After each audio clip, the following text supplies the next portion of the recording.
Hello friends, welcome to Riddhi Siddhi की रसोई। आप सभी का स्वागत है। तो आज मैं आपके साथ शेयर करूंगी एक स्वीट की रेसिपी। तो ये स्वीट में ना तो आपको गैस जलाने की जरूरत है, ना ही शक्कर की, ना गुड़ की, ना घी की, ना मावे की, कुछ नहीं। फटाफट से बनाएंगे। अगर मेहमान आ जाते हैं तब भी आप उनसे बातें करते करते भी बना सकते हैं। तो चलिए इसके लिए क्या क्या सामग्री चाहिए मैं आपको दिखाती हूँ। ये मैंने पनीर ले लिया है। आप चाहे तो दुकान के पनीर लाके इस तरह से दानेदार कर सकते हैं तोड़ के। मैंने इसे दूध को फाड़ के पनीर बना लिया है। ये कुछ केसर के धागे हैं। ये मिल्क पाउडर एक पाउच मैंने ले ली है 10 वाली। और ये मिश्री है जिसे मैंने पाउडर फॉर्म में ले लिया है। इसे आप मिश्री के धागे, ये जो मिश्री होती है धागे वाली, इस मिश्री का यूज किया है मैंने। और इसे मैंने छोटे छोटे पीसेज में काट के और फिर मिक्सर में पाउडर बना के उसे छान लिया है। आप छान लीजिएगा, उससे क्या है ये जो धागे वगैरह रहते हैं इसमें, ये धागे वगैरह निकल जाएंगे। और साथ ही हमने बादाम को थोड़ा सा चॉपर में चॉप कर लिया है। आप चाहे तो और भी ड्राई फ्रूट्स यूज कर सकते हैं। तो चलिए फटाफट से बनाना शुरू करते हैं। तो ये देख सकते हैं, इसे हमें इस तरह से हल्के हाथों से, एकदम हल्के हल्के हाथों से इस तरह से आपको करना है। आटे गूंथने जैसा नहीं, बिल्कुल हल्के हाथों से इसे दानेदार ही रखना है हमें। तो इस तरह से हम इसे सब कर लेंगे, इस तरीके से एकदम करके आपको दिखा। तो इसे मैंने दूध को फाड़कर और एक स्ट्रेनर में अच्छे से, छेने को मैंने विनेगर से फाड़ा था और उसे स्ट्रेनर में डाल के रख दिया था। पानी उसकी पूरी हो गई थी, झड़ गई थी। तो अब देख सकते हैं हम इसमें ये मिश्री के पाउडर को डाल देंगे। तो चलिए हमने डाल दिया। अब हम इसमें मिल्क पाउडर को भी डाल देंगे और इन सबको हल्के हाथों से हम मिक्स करेंगे। आप, कोई जरूरी नहीं है, मिल्क पाउडर ऑप्शनल है, आप चाहे तो डालिए चाहे तो मत डालिए। तो चलिए इस तरह से हम इसे हाथों से मिक्स करते जाते हैं। ताकत नहीं लगाना है, बिल्कुल हल्के हाथों से, ये बिल्कुल अच्छे एकदम डो में आ जाएगी। तो देख सकते हैं इसे हमने बिल्कुल इस तरह से तैयार कर लिया है हल्के हाथों से। और ये एकदम दानेदार है। देखिए मैं आपको एकदम पास से दिखा रही हूँ, एकदम कलाकंद की तरह दानेदार है। तो चलिए अब हम इसे एक मोल्ड पे ट्रांसफर करते हैं।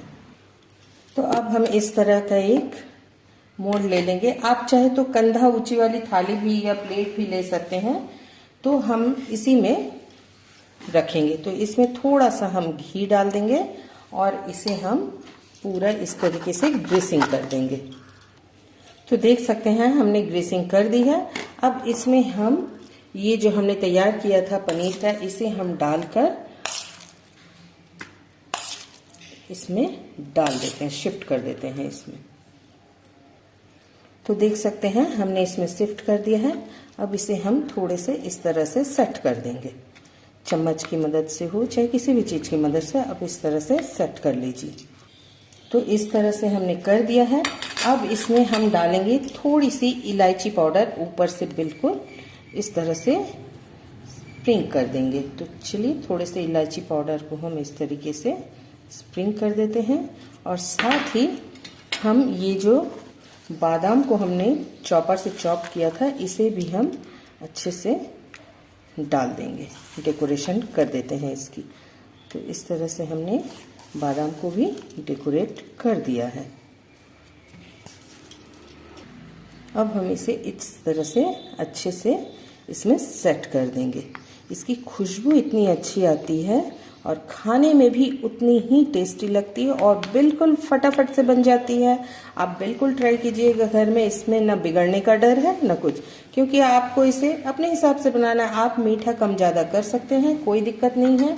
अब हम इसमें डालेंगे ये जो केसर के धागे हैं, इसे हम बिल्कुल ऐसे इस तरीके से सजा देंगे। तो चलिए केसर के धागों को भी हम डाल के सजा देते हैं। तो इस तरीके से हम केसर के धागों को भी सजा देंगे और इसे भी थोड़ा सा इस तरीके से सेट कर देंगे। तो देख सकते हैं हमारी ये सेट हो चुकी है। अब इसे हम इस तरह से एक ढक्कन से ढककर और 10 मिनट के लिए फ्रीजर में डाल देते हैं। चाहे फ्रिज में डालेंगे तो 20 से 25 मिनट के लिए। तो चलिए उसके बाद आपसे फिर मिलती हूँ। तो ये देख सकते हैं 20 मिनट बाद मैंने ये फ्रिज से निकाल लिया है। तो चलिए इसे अब हम निकाल लेते हैं। एक प्लेट ले लेते हैं इस तरीके से और इस तरीके से रख देते हैं। तो चलिए अब पलट लेते हैं। तो देख सकते हैं ये बिल्कुल इजीली निकल जाती है। अब इसे हम एक प्लेट में और पलट लेंगे। तो चलिए इस तरीके से पलट लेते हैं। ये देख सकते हैं बिल्कुल तैयार है हमारी मिठाई। इसे आप कलाकंद या कुछ भी नाम दे सकते हैं। कमेंट बॉक्स पे आके जरूर बताइएगा कि आपने क्या नाम दिया। तो आप इसे अपने हिसाब से कैसे भी पीसेज में काट सकते हैं। तो मैं आपको काट के दिखा सकती हूँ। तो चलिए काट के दिखाती हूँ। तो देख सकते हैं ये हमने कट कर लिया है। तो चलिए अब आपको निकाल के दिखाती हूँ। तो देख सकते हैं ये देखिए बिल्कुल आपको पास से दिखा रही हूँ, दानेदार बिल्कुल फ्रेश घर की बनी हुई कलाकंद। तो अब आपको इसे तोड़ के भी दिखाती हूँ। ये देखिए कितनी टेम्पटिंग मिठाई बनी है। तो फ्रेंड्स, अगर आपको मेरी ये रेसिपी अच्छी लगी हो तो लाइक कीजिएगा, शेयर कीजिएगा, कमेंट करना बिल्कुल मत भूलिएगा। तो कल फिर मिलूंगी आपसे एक नया रेसिपी के साथ। तब तक हंसते रहिए, स्वस्थ रहिए, मस्त रहिए। थैंक यू दोस्तों, बाय बाय दोस्तों।